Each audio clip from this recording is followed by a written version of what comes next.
The Evil Dead series has been dormant for a bit now, but it's finally back with the 2023 horror gore fest Evil Dead Rise. Does it rise to the occasion? Sorry, I had to. Or is it yet another disappointing sequel? Let's find out.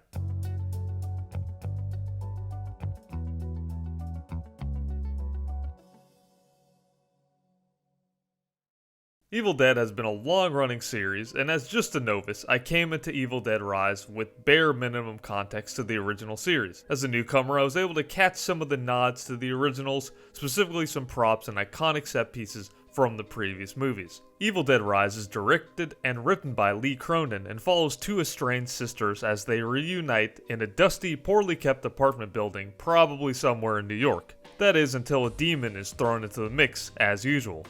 With a 1 hour and 37 minute runtime, the movie is really efficient with the little time that it has. It does a great job setting up the characters and developing them enough for the audience to actually care about them. The movie stars Miarby Pease and Anna Marie Thomas as the sisters. A part of why the character development works is because of the acting.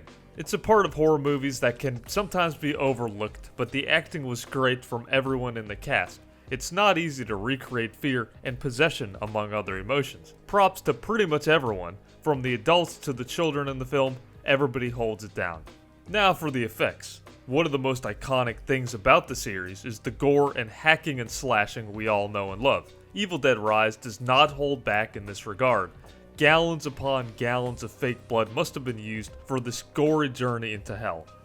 The makeup and effects are incredible, from the bloody wounds on the characters to the pale, hellish skin when a person is possessed.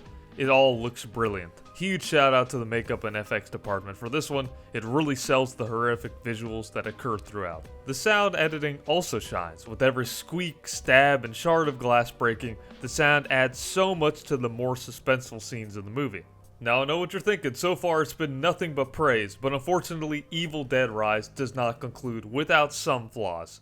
As good as it is technically, it's unfortunate that Evil Dead Rise falls into the same tropes that a lot of movies in this genre do. I was really hoping they would surprise me or do something I'd never seen before, but sadly, I was able to predict everything that was going to happen for the most part. As easy and tried and true as some of these tropes may be for movies, they become easy to spot after a while. For me, it's the element of surprise and sharp left turns that horror movies make that really make them memorable. But that is mainly the only gripe I had, and is really the only thing that's holding Evil Dead Rise from having a really high score. For fans of the series and newcomers like me, Evil Dead Rise checks all the boxes for a gory, horrifying adventure into hell with amazing technical elements and solid acting. Overall, it's definitely worth the watch, but be warned, this movie isn't for the faint of heart. Evil Dead Rise gets a solid 7.8 out of 10. If you enjoyed this review and want to see more, please make sure to subscribe and hit the notification bell to stay up to date. Thank you very much, and have an awesome day.